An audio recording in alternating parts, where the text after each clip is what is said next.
রাস্তায় ভাঙতেছে এমনই দৃশ্য দেখা যাচ্ছে। অভিযোগের নামে আমাদের এই জায়গাতেও আমাদের যে স্থাপনা সেই স্থাপনায় লাল কালির চিহ্ন দেওয়া এবং বলা হচ্ছে যে এই পর্যন্ত সড়কের জন্য শিল্প মন্ত্রণালয়ের সর্বোচ্চ প্রতিষ্ঠান, সেই প্রতিষ্ঠান কিভাবে এই জমিটি তাহলে আমাদেরকে বিক্রয় দিবে? এখান থেকে যদি আমি উচ্ছেদ হই তাহলে আমরা কার কাছে যাব? যে উন্নয়নের নামে যদি এটা করা হয়ে থাকে তাহলে সেই উন্নয়নটি কবে হবে? এটা সড়ক বিভাগ তাদের জমি যদি তারা মনে করে সেটা বিসিককে তাদের আইনি পরীক্ষার মাধ্যমে এটা সমাধান আসতে হবে।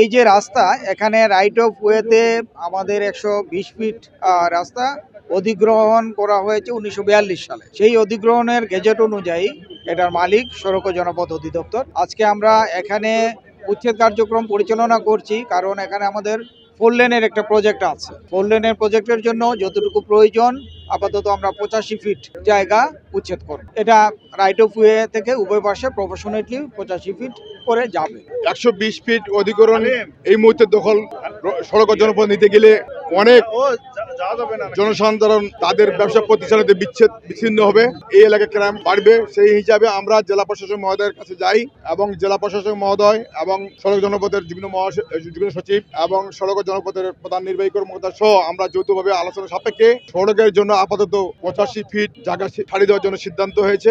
বাকি 35 ফিট জায়গা সড়ক জনপথ যখন প্রয়োজন হবে তাদেরকে ছাড়িয়ে দিতে হবে। সড়ক ও জনপথ বিভাগ পত্রিকার মাধ্যমে একটি গণবিজ্ঞপ্তি জারি করছে যে পুলাট মোড় থেকে শুরু করে পুলাট বাজার থেকে শুরু করে খানপুর পর্যন্ত 12 কিলোমিটার রাস্তা তারা অবৈধ উচ্ছেদ করবে। এই ব্যাপারে আমাদের কোনো আপত্তি ছিল না যে অবৈধ উচ্ছেদ যারা যেটা করবে সেটা করবে, কিন্তু আমরা দেখতে পাচ্ছি যে সড়ক ও জনপথ বিভাগের সার্ভেয়ার জরিপের নামে তাদের জায়গার জরিপের নামে দেখা যাচ্ছে যে আমাদের যে ক্রয়কৃত জমি, আমাদের খাস কবলাকৃত জমি, আমি যে বর্তমানে যে জমিটিতে বসে আছি এটা শিল্প মন্ত্রণালয়ের আন্ডারে বাংলাদেশ সমবায় মার্কেটিং সোসাইটির জমি ছিল। তারা অপ্রয়োজনে মনে করে টেন্ডার আহ্বান করে এবং শিল্প মন্ত্রণালয়ের অনুমোদন সাপেক্ষে, জয়েন্ট স্টক রেজিস্ট্রারের অনুমোদন সাপেক্ষে এবং স্থানীয় প্রশাসন সহ একটি কমিটি করে সিদ্ধান্ত গ্রহণ করে সেই সিদ্ধান্তের আলোকে টেন্ডার আহ্বান হয় এবং সেই টেন্ডারে আহ্বান হলে আমরা এই জমিতে সর্বোচ্চ দরদাতা হই। তার পরিপ্রেক্ষিতে তারা আমাদেরকে কবলা দলিল মূলে এই জমিটি হস্তান্তর করে। কিন্তু আমরা দেখতে পাচ্ছি যে অভিযোগের নামে আমাদের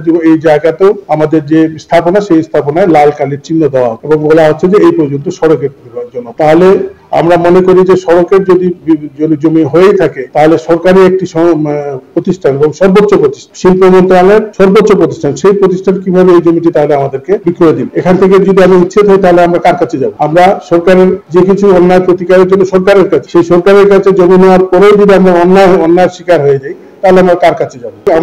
আমার অনুরোধ থাকবে যে আমাদের বৈধ জায়গা থেকে যেন আমাদেরকে উচ্ছেদ করা না হয়, আমাদের জন্য ভাঙচুর করা না হয়। অবৈধ যারা আছে, যাদের কিছু নেই, যাদের জন্য হয়তো এমনি রাস্তার উপর দোকানপাট করে আছে, তাদেরকে উচ্ছেদ করলে বলার কিছু থাকে না। তারপরেও কথা থেকে থাকে যে উন্নয়নের নামে যদি এটা করা হয়ে থাকে তাহলে সেই উন্নয়নটি কবে হবে? বিসিক 1960-61 সালে এলএকেসের মাধ্যমে এই জেলা প্রশাসন বিসিককে 35 একর সামথিং জায়গা অধিগ্রহণ করে দিয়েছে এবং সেখানে 289টি শিল্প ইউনিটে 52টি শিল্প ইউনিট গড়ে উঠেছে। এখানে প্রায় 5000 লোকের কর্মসংস্থান হয়েছে এবং তাদের 99 বছরের জন্য তাদেরকে লিজ দেওয়া হয়েছে এবং তারা সকল অবকাঠামো নির্মাণ করে সেখানে কর্মসংস্থান সৃষ্টি করেছে, মেশিনারি স্থাপন করেছে। এটা সড়ক বিভাগ তাদের জমি যদি তারা মনে করে সেটা বিসিককে তাদের আইনি পরীক্ষার মাধ্যমে এটা সমাধান আসতে হবে। তাছাড়া ক্রমেই এটা উচ্ছেদ হতে পারে না। এই উচ্ছেদ বিসিক কখনই গ্রহণ করে না। দায়িত্ব নিয়ে বলবো স্যার,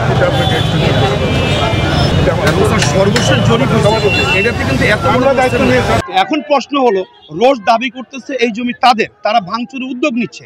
আমরা বিসিক কর্তৃপক্ষের পক্ষে বলছি যেটা আপনাদের এবং রোডসের দুইটা সরকারি সংস্থা, এটা শক্তি প্রদর্শনের জায়গা না। যদি অফিসিয়ালি কোনো ভুল হয়ে থাকে আপনারা মিনিমাইজ করবেন। আমাদের অথরিটি হলো বিসিক শিল্পনগরী।